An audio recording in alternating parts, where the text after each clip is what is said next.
Hi ಎಲ್ರಿಗೂ ನಮಸ್ಕಾರ. ನಾನು ಪ್ರತಿಮಾ. ನನ್ನ ಮಗಳು ಇವಿಕಾ ಹುಟ್ಟಿದ್ದು 2021 ಸೆಪ್ಟೆಂಬರಲ್ಲಿ. ಅಂದು ನಮಗೆ ಗೊತ್ತಿರಲಿಲ್ಲ ಮುಂದೆ ಇಷ್ಟೊಂದು ದೊಡ್ಡ ಕಷ್ಟ ಕಾದಿದೆ ಅಂತ. ಅವಳಿಗೆ 3 ತಿಂಗಳಿದ್ದಾಗ ನಮಗೆ ಅನುಮಾನ ಬಂದು ಬ್ಲಡ್ ಟೆಸ್ಟ್ ಮಾಡಿಸಿದ್ವಿ. 1 ತಿಂಗಳ ನಂತರ ರಿಪೋರ್ಟ್ ಬಂತು, ಅವಳಿಗೆ SMA ಸ್ಪೈನಲ್ ಮಸ್ಕ್ಯುಲರ್ ಅಟ್ರೋಫಿ ಇದೆ ಅಂತ. ಆ 4 ತಿಂಗಳಲ್ಲಿ ನಮ್ಮ ಪ್ರಪಂಚವೇ ಕತ್ತಲಾದ ಹಾಗೆ ಅನಿಸಿತ್ತು. SMA ಮಕ್ಕಳಿಗೆ ನುಂಗಲು ತುಂಬ ಕಷ್ಟವಾಗುತ್ತೆ. ಹಾಗಾಗಿ ಫೆಬ್ರವರಿ 2022ರಲ್ಲಿ ಅವಳಿಗೆ NG ಟ್ಯೂಬ್ ಅಂದರೆ ಮೂಗಿನ ಮೂಲಕ ಹಾಕುವಂಥ ಟ್ಯೂಬ್, ಅದನ್ನು ಹಾಕಲಾಯಿತು. ಆದರೆ ಇದು ತಾತ್ಕಾಲಿಕವಾಗಿತ್ತು. ಮೇ 2022ರಲ್ಲಿ ಸರ್ಜರಿ ಮಾಡಿ ಅವಳಿಗೆ ಹೊಟ್ಟೆಯ ಮೂಲಕ ಫೀಡಿಂಗ್ ಟ್ಯೂಬ್ ಹಾಕಿದರು. ಅಂದಿನಿಂದ ಅದರಿಂದನೇ ನಾವು ಅವಳಿಗೆ ಊಟ ನೀರು ಕೊಡ್ತಾಯಿದ್ವಿ. ಅಂದು ಅವಳು ಪಟ್ಟ ನೋವು ನೋಡೋಕೆ ಆಗ್ತಿರಲಿಲ್ಲ. ಹೀಗೆ ಟ್ಯೂಬ್ ಮೂಲಕ ಅವಳ ಆಹಾರ ಜೀವನ ಸಾಗ್ತಾ ಇತ್ತು.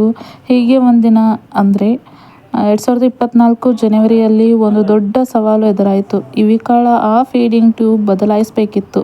ಡಾಕ್ಟರ್ ಒಂದು ಮಾತು ಕೇಳಿದ್ರು, ಯಾವಾಗಲಾದರೂ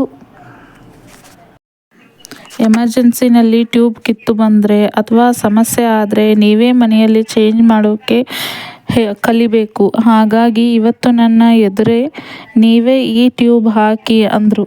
ಅಬ್ಬಾ, ಆ ಕ್ಷಣ ನೆನೆಸ್ಕೊಂಡ್ರೆ ಈಗಲೂ ಮೈ ಜುಮ್ ಅನಿಸುತ್ತೆ, ಮೈಯಲ್ಲಿ ನಡುಕ ಬರುತ್ತೆ.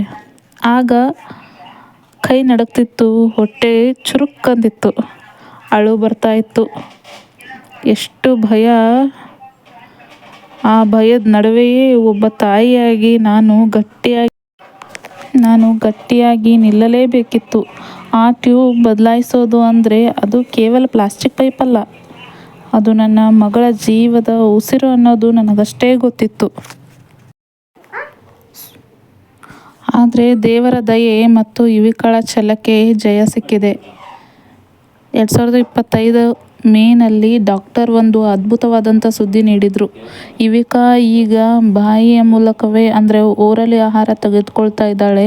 ಇನ್ಮುಂದೆ ಈ ಟ್ಯೂಬ್ ಅವಶ್ಯಕತೆ ಇಲ್ಲ ಅಂತ ಹೇಳಿದರು. ಆ ಟ್ಯೂಬ್ ಸಂಪೂರ್ಣವಾಗಿ ರಿಮೂವ್ ಮಾಡಿದ ಆ ದಿನ ನಮಗಂತೂ ಮರುಜನ್ಮ ಸಿಕ್ಕಂತೆ ಆಯಿತು. ಇಂದು ಅವಳು ನಗುತ್ತಾ ಊಟ ಮಾಡೋದನ್ನು ನೋಡಿದರೆ ನಮಗೆ ಪಟ್ಟ ಕಷ್ಟವೆಲ್ಲ ಮರೆತೋಗುತ್ತೆ.